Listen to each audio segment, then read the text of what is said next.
The goodbye. The bus rumbles through miles of two-lane highway, cutting across farmland and little towns that all look the same. You watch them slide past the window, each one a small piece of a world you suddenly realize you'll miss. Someone in the back starts singing softly, an old Elvis tune, and the rest of you laugh nervously, not sure if you should join in or not. When you reach the induction center, the air smells like stale coffee and floor wax. Rows of folding chairs fill a drafty hall. A sergeant with a voice like gravel reads off names. When he gets to yours, it sounds strange, like it belongs to someone else. You hand over your papers, get handed a clipboard, and start moving through lines, a medical, forms, fingerprinting, questions you've never thought about before. Have you ever had measles? Any history of fainting spells? Any broken bones? You answer honestly, but part of you hopes you'll be disqualified somehow. No such luck. By nightfall, you're standing in your underwear with 30 other men in a long white room. A doctor looks you over without really seeing you. Fit for service, he says, and just like that, you belong to the United States Army.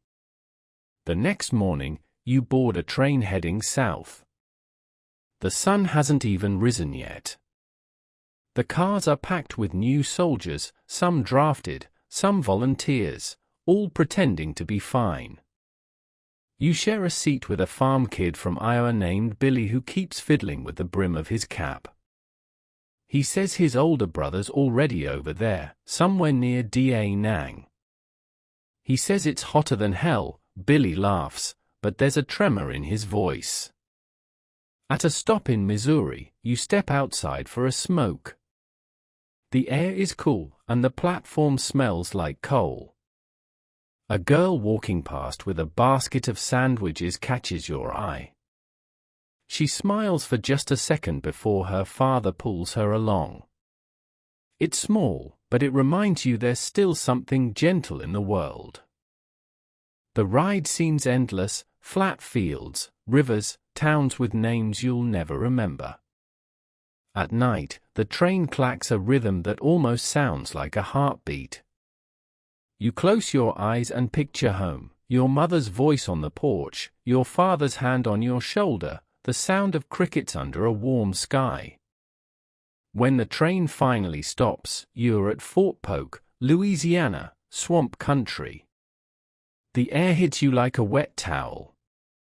You can taste the humidity before you even step off the train. Drill sergeants are already waiting, barking orders, their voices sharp enough to cut steel. Move it. Line up. You belong to Uncle Sam now. They herd you off the platform like cattle. The next few hours blur together, duffel bags, shouted names, haircuts so fast the clippers never cool down. The floor is covered in brown hair by the time they finish. You catch your reflection in a small mirror and barely recognize yourself.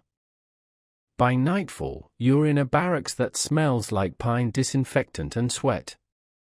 Metal bunks, olive blankets, everything uniform, everything loud. Someone cracks a joke about prison, and a few guys laugh too hard. Everyone's trying to hide how scared they are. As lights out comes, you lie awake, listening to the symphony of snoring, shifting, and whispered prayers. Somewhere outside, a radio plays faintly from the guardhouse, "The animals, we gotta get out of this place." You almost laugh at the irony. You stare at the ceiling, wondering how long before you'll hear that song again. The night hums, the ceiling fan turns lazy circles, and you realize this is just the beginning. Tomorrow, they'll start breaking you down. And in a few months, they'll send you halfway around the world.